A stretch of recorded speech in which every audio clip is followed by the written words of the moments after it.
Hello friends, this is Amresh Kumar and स्वागत करता हूं आपका अपने YouTube channel keep learning with Amresh Kumar में। स्टूडेंट्स, आज हम इस लेक्चर में करने वाले हैं कि आपको अगर कोई भी कंटिन्यूस फंक्शन दिया हुआ है और वो बाउंडेड होना चाहिए, कि कोई भी bounded continuous function with finite number of discontinuity of points is Riemann integrable. कि कोई भी फंक्शन अगर आपका बाउंडेड है और कंटिन्यूस है और कंटिन्यूटी के साथ साथ उसके पास कुछ एक गिनती के पॉइंट्स मतलब फाइनाइट पॉइंट्स उसके पास अगर डिसकंटिन्यूटी के हैं तो भी वो रीमान इंटीग्रेबल ही होगा, ऐसा प्रूव करना है। ये भी इंपॉर्टेंट थ्योरम है। स्टूडेंट, इससे पहले अगर आप चैनल पर नए हैं तो चैनल को सब्सक्राइब कर लें और अपने फ्रेंड्स के साथ ज़्यादा से ज़्यादा शेयर जरूर किया करें। So without waiting much more time will start our theorem. Theorem है आपकी कि any bounded function every bounded function, ठीक है, every bounded function on closed interval A B with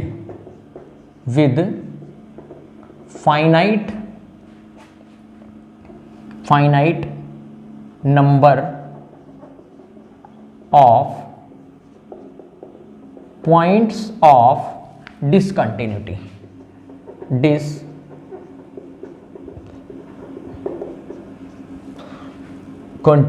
is R integrable, मतलब रीमान इंटीग्रेबल होगा on this same interval closed interval A B जिसमें वो bounded है, ऐसा हमें प्रूव करके दिखाना है। ये भी इंपॉर्टेंट थ्योरम है डियर स्टूडेंट्स। तो अगर इससे पहले आपने ये थ्योरम का प्रूफ नहीं किया है कि कोई भी फंक्शन अगर कंटिन्यूस है तो वो रीमान इंटीग्रेबल होगा, तो उस प्रूफ को पहले जाके देख लें आप। इससे पहले वाली वीडियो है हमारी रीमान इंटीग्रेबल की सीरीज, पूरी की पूरी प्लेलिस्ट बनी हुई है फाइनल ईयर के लिए रीमान इंटीग्रेबल, तो उसमें जाके उसको देख लें क्योंकि उसमें उसका यूज इसमें होगा। सो हम स्टार्ट करते हैं प्रूफ। अब इसने कहा हुआ है कि फंक्शन बाउंडेड दिया हुआ आपको, finite number of point of discontinuity है, तब भी वो रीमान इंटीग्रेबल ही रहता है। तो आप पहले फंक्शन कंसीडर कर लें कि let f be bounded function, f be bounded function on closed interval A B. ठीक है, बाउंडेड फंक्शन है आपका क्लोज्ड इंटरवल ए बी पे, तो अगर वो बाउंडेड है क्लोज्ड इंटरवल ए बी पे तो इसका मतलब वो अपने बाउंड्स भी क्या करेगा, अटेन करेगा। तो मतलब इसका मैं बाउंड्स मान सकता हूं। उनका यूज क्या होगा, अगर आप ना भी कंसीडर करें तो जब उनका यूज आएगा ना, तो ऐसे आप किसी भी चीज को क्रैम ना करें यार, क्रैम करके ना पढ़े मेरे क्लास में प्लीज। आप लोग क्या है लॉजिकली चलें, जो पता है वो यूज करते हैं, जहां हमें जिस चीज़ की रिक्वायरमेंट होगी वहीं हम उसको डिफाइन करके यूज कर लेंगे। ठीक है, तो आप ज़्यादा कंफ्यूज ना हो, सिर्फ ये लिखें कि let f be bounded function on closed interval A B. अब जो मेन दूसरी चीज़ दी हुई है उसने वो लें कि इस फंक्शन के पास फाइनाइट पॉइंट जो है वो डिसकंटिन्यूटी है। तो मान लें, मैंने मान लिया कि let a1 a2 up to so on AP, ये इसके पास गिनती के P पॉइंट हैं जो कि डिसकंटिन्यूटी के हैं। Be the points of discontinuity continuity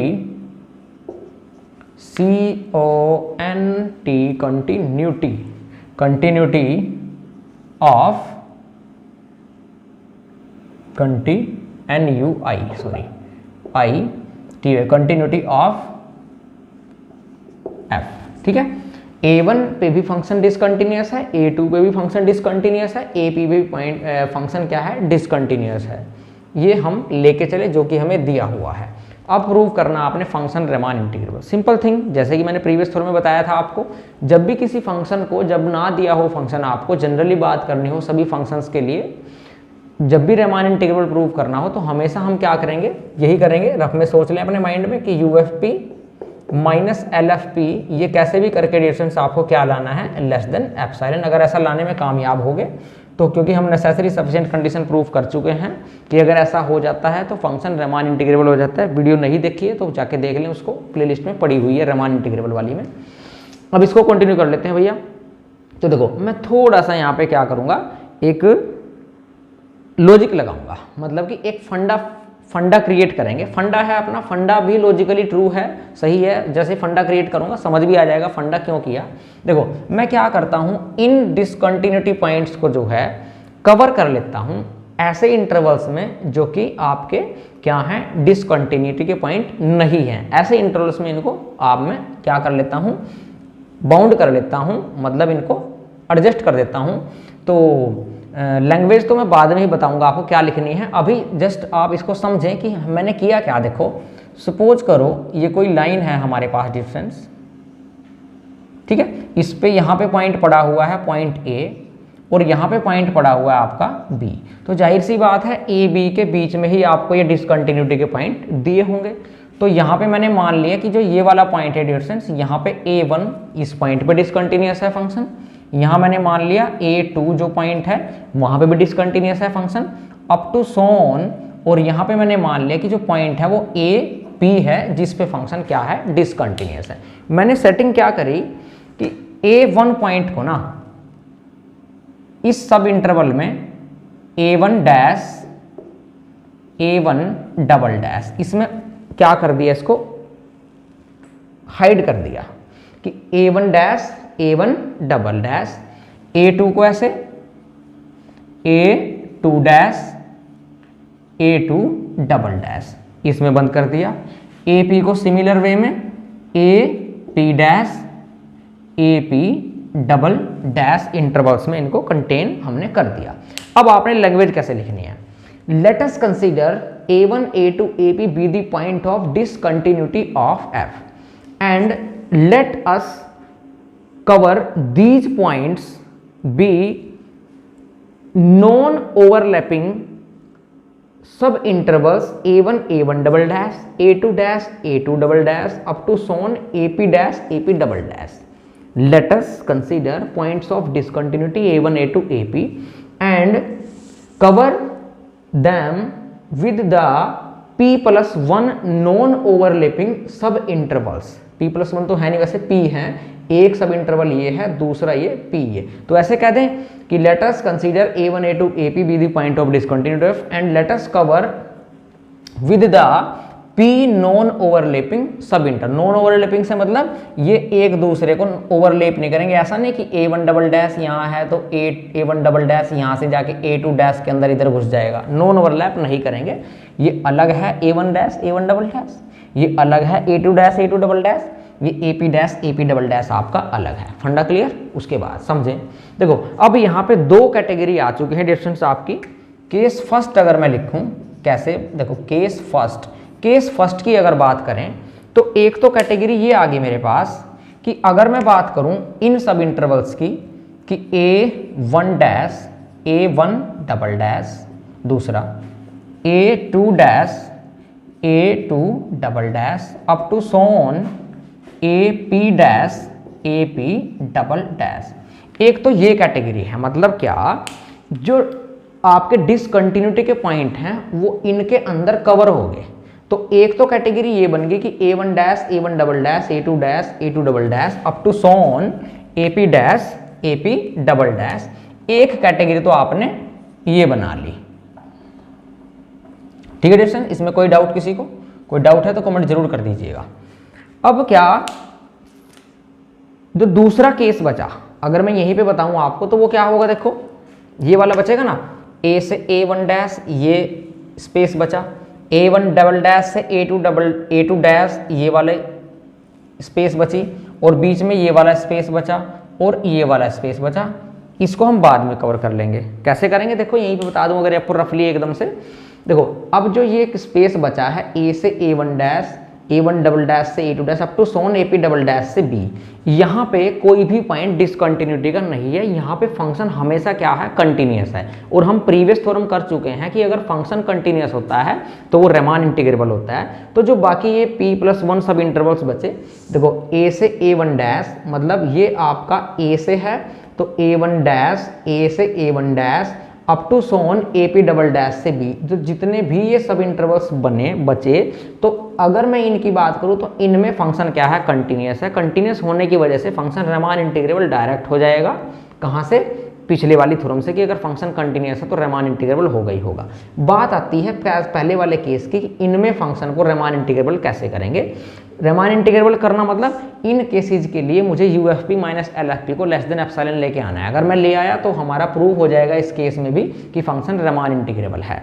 तो भैया रीमान इंटीग्रेबल लाने के लिए वही मैंने सिंपली बताया आपको, आपने जस्ट क्या करना है, UFP माइनस LFP इसको लेके चलना है। अगर आप इसके डिफरेंस को लेस देन एप्सिलॉन लाने में कामयाब होगे तो हमारा फंक्शन जो है इन इंटरवल्स में भी क्या हो जाएगा, रीमान इंटीग्रेबल हो जाएगा। देखते हैं कैसे। UFP माइनस LFP की वैल्यू लिखो आप, तो सिंपल आपको पता है वो क्या होती है, summation R from 1 to n और आपका capital MR minus small MR delta R, क्योंकि हमने प्रीवियस थ्योरम में किया भी था, यूज नहीं देखिए तो उसको प्लीज जाके देख लें। वैसे यही तो होता है, UFP क्या होता है, summation R from 1 to n MR delta R, वही है, अलग कर दो, minus summation R from 1 to n small MR delta R पे अलग कर दो। तो मैंने इसको कंबाइन करके एक स्टेप में लिख दिया।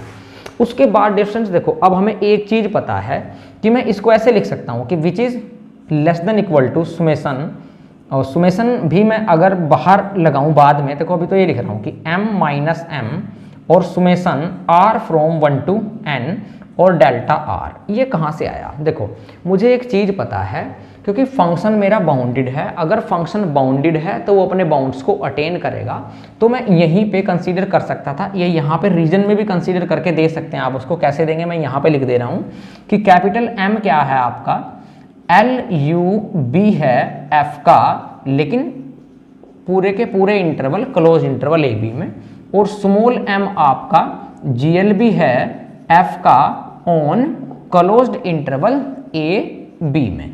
वहीं जहां आपका स्मॉल mr और कैपिटल MR हैं, ये क्या होते हैं आपके, ये आपका GLB होता है आपका F का, लेकिन RH सब इंटरवल में XR-1 से XR में।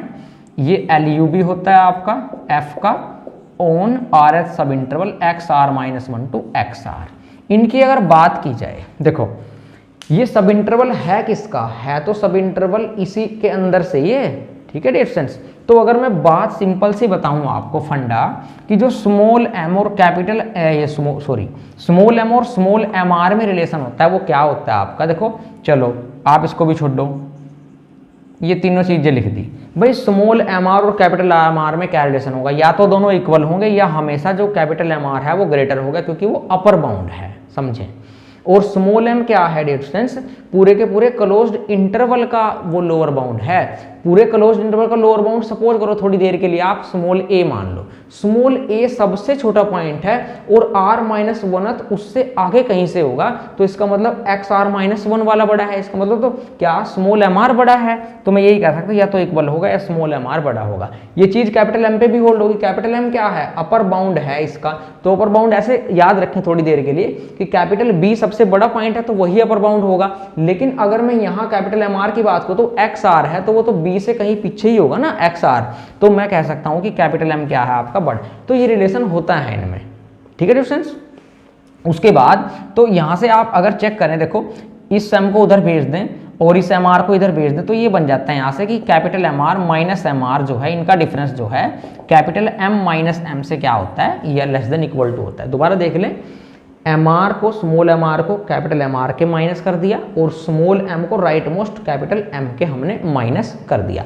वैसे अगर आपको समझना है तो कोई भी 4 नंबर ले लीजिएगा इसी सीक्वेंस में कि एक दूसरे से इस वे में बड़े हों, तो आप क्या करना, राइट मोस्ट वाले में से इसको माइनस करना, वो सम निकाल लेना अलग से, इन दोनों को माइनस करना, देखना कौन सा बड़ा होगा। कभी भी इन दोनों का डिफरेंस जो है ग्रेटर नहीं आएगा, हो सकता है इक्वल हो, ध्यान रखना, करके देख सकते हैं। कोई भी डाउट हो तो कमेंट जरूर कर दीजिएगा। तो मैंने सिंपली बताया कि capital MR minus small mr किससे लेस देन इक्वल टू है आपका capital M minus small m से। उसके बाद अगर मैं डेल्टा R की बात करूं, डेल्टा R क्या है डियर स्टूडेंट्स आपकी, ये तो है आपकी सभी इंटरवल्स की लेंथ, सभी इंटरवल्स की लेंथ। अब यहाँ पे इंटरवल वो वाले नहीं है XR-1, यहाँ पे डेल्टा 1 की बात करें तो डेल्टा 1 इसके कोरस्पॉन्डिंग है, डेल्टा 2 इसके कोरस्पॉन्डिंग है, ठीक है, और अप टू सो ऑन। तो सुमेशन ये डेल्टा p है, तो इसका मतलब सुमेशन भी कहां से कहां तक चलेगा आपका r from 1 to small p चलेगा।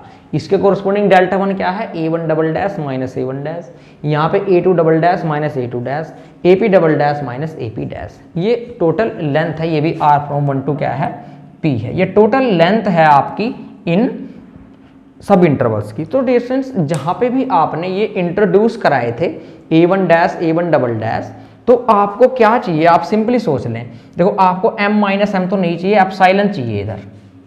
तो एप्सिलॉन अगर लाना है तो इसका मतलब ये वाली चीज किससे लेस होनी चाहिए। अगर मैं ऐसे लिख दूं थोड़ी देर के लिए, ये कैपिटल M माइनस एम, और मैंने थोड़ी देर के लिए ऐसे लिख दिया कि इसकी जगह लिख दिया epsilon by m minus M, तो m माइनस एम से क्या हो जाएगा, m माइनस एम कैंसिल हो जाएगा, वही आ गया less than epsilon, UFP minus LFP less than epsilon आ गया। तो मतलब फंक्शन रीमान इंटीग्रेबल हो गया इस केस फर्स्ट में।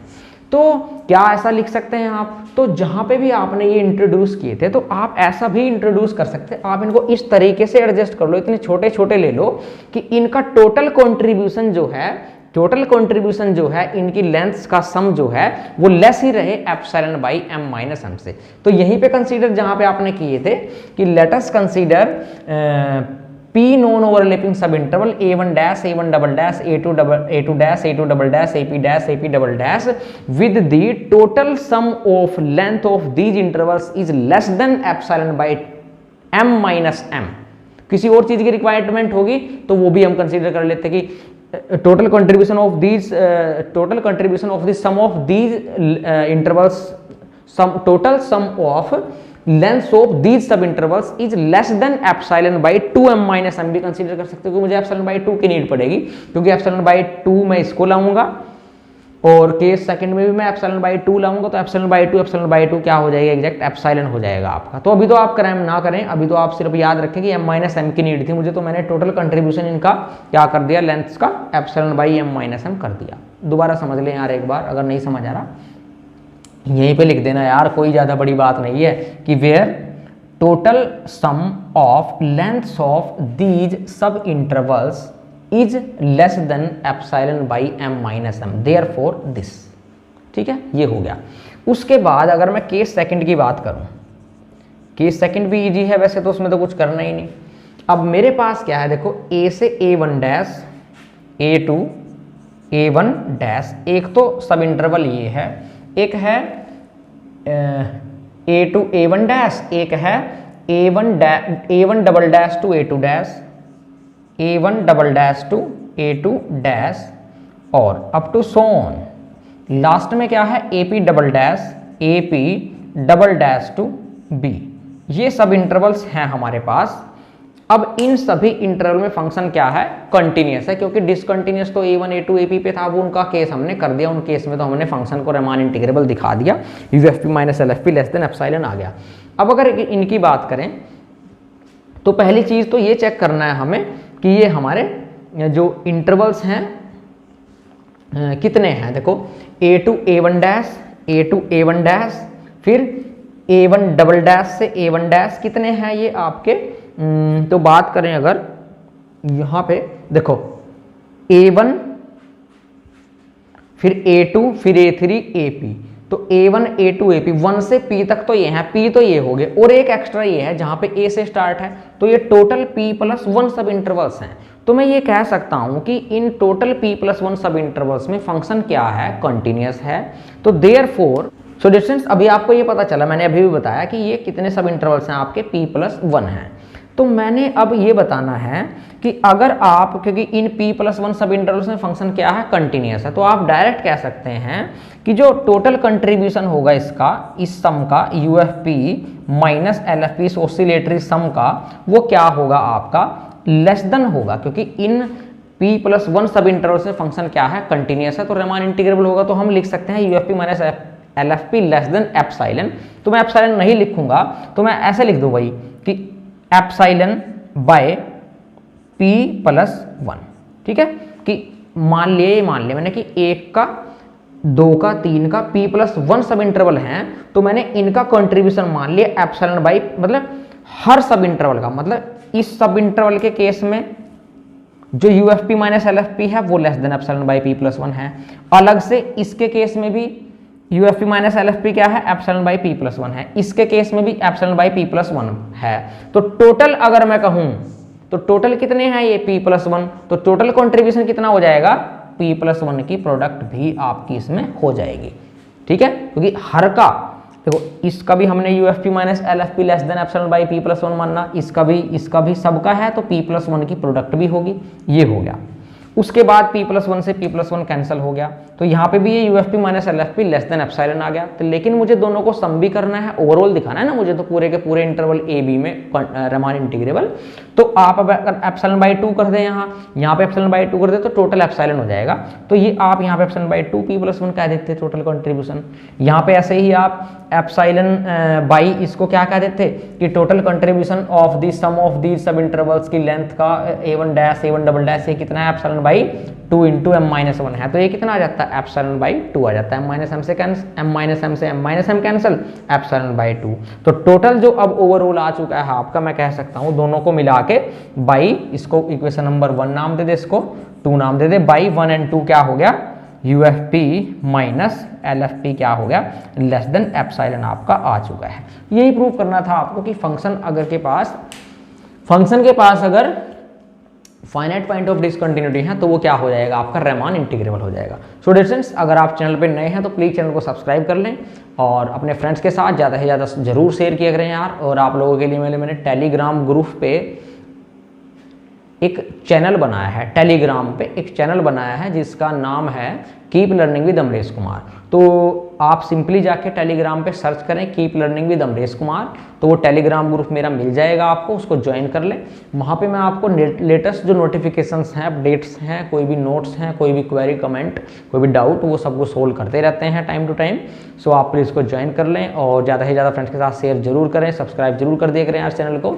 और इससे जो नेक्स्ट वीडियो होगी उसमें हम फिर ये करेंगे कि अगर कोई फंक्शन आपका बाउंडेड है और साथ में उसके पास ना finite number of point of discontinuity नहीं है, अब अगर infinite number of point of discontinuity हो जाए तो उस केस में वो रीमान इंटीग्रेबल होगा तो कैसे होगा, क्या वो कंडीशन एक्स्ट्रा कुछ देगा या नहीं देगा, ये भी फंक्शन जो थ्योरम होगी मोस्ट इंपोर्टेंट होगी, उसको नेक्स्ट लेक्चर में करेंगे। और मिलते हैं फिर नेक्स्ट लेक्चर में, तब तक के लिए जय हिंद, जय Bharat and thank you so much.